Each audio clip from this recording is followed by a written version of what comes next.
Beyond Walt Disney World lies the Central Florida Tourism Oversight District, embroiled in a feud between Disney and Governor Ron DeSantis. This district predates the conflict, revealing Florida's history and the enigmatic lost city of Epcot. Disney World's permanence is tied to this location, unlike Disneyland, where surroundings are pivotal.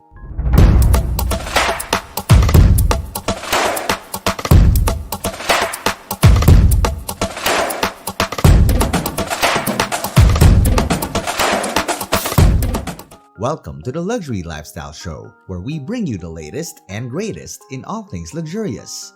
In this video, we will discover why Disney World is located in Florida. But before we continue, make sure to hit that subscribe button and notification bell so you won't miss any of our videos. Now, let's get right to it. Located a 40-minute drive from Los Angeles, downtown Anaheim saw the opening of Disneyland in 1955. According to an internal publication, Disney believed the site offered ample land for current and future expansion. Though historical photos reveal the area's initial lack of dense development, a 1965 map showcases rapid changes. Disneyland's control over its future was constrained by schools and shopping centers.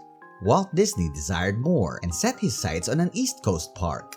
He sought extensive land, ruling out densely populated regions and cold climates, ultimately settling in Florida. By observing I-4, I-95, and the Sunshine State Parkway from above Orlando, Disney solidified his choice.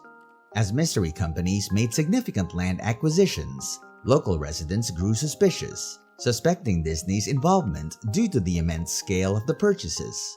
Following the revelation of the land deals, Disney held a press conference with Governor Hayden Burns and his brother Roy Disney discussing the plans. Walt Disney declared that the project would bring new realms of entertainment, pleasure, and economic growth to Florida.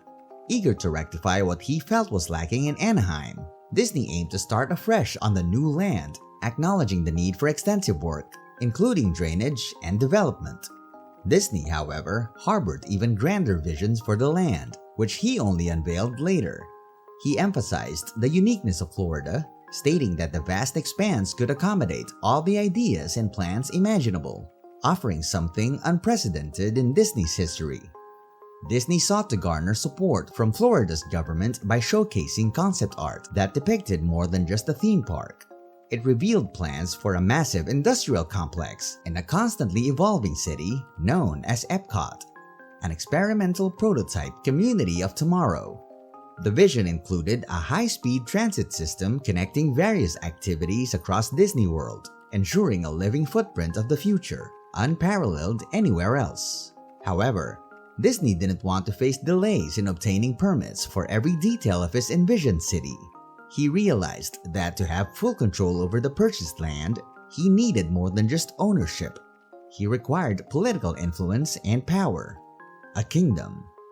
Drawing inspiration from common special districts used throughout the United States, Disney sought a superpowered version, with Disney staff serving as the sole voting residents inside. This would grant them the authority to establish rules and policies for the area.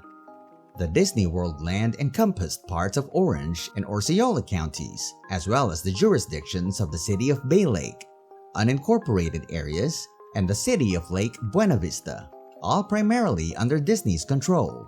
These multiple points of leverage provided Disney the means to realize his ambitious plans. Disney believed that creating a community unlike any other in the world would attract widespread attention and visitors. Such grand plans promised significant economic development for the relatively quiet region. He even forecasted a 50 to 100% increase in tourism throughout the state of Florida.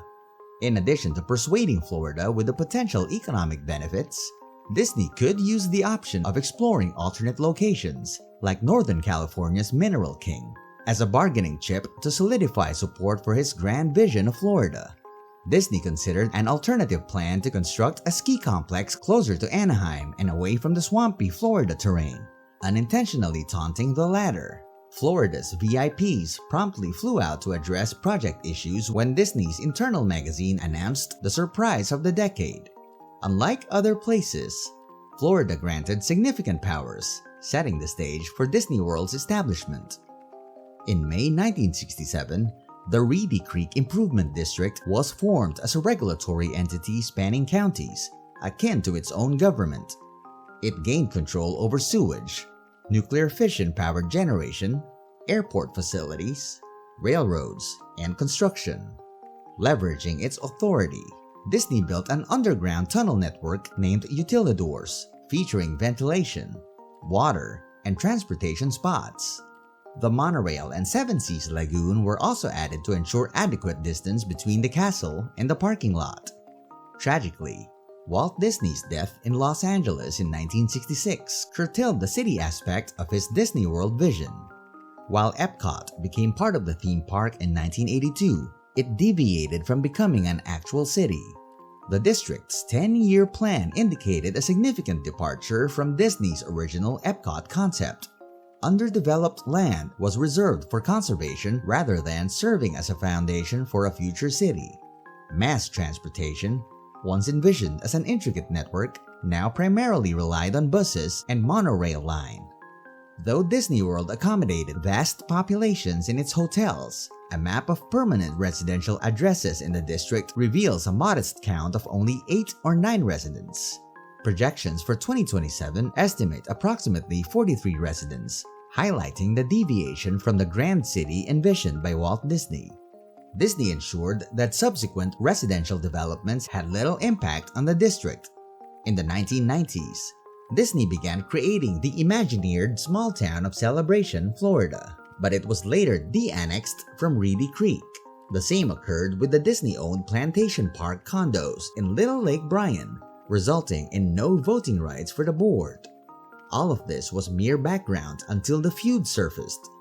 Despite potential challenges, the state faced difficulties in dissolving the district. Its charter granted significant power, allowing the district to finance projects and activities through bonds. If the district ceased to exist, it could burden taxpayers in Orange and Osceola counties with hundreds of millions in bond debt. Conversely, Disney has already hinted at a massive $17 billion Disney World expansion. Ultimately, Disney's district underwent a name change, with some alterations in board composition and processes. However, Germany and Morocco remained intact. The kingdom will likely retain its status. What did you think? Tell us in the comment section below. Give it a like, subscribe, and hit the notification bell so you get more videos like this. Thank you for watching, and we'll see you in the next one.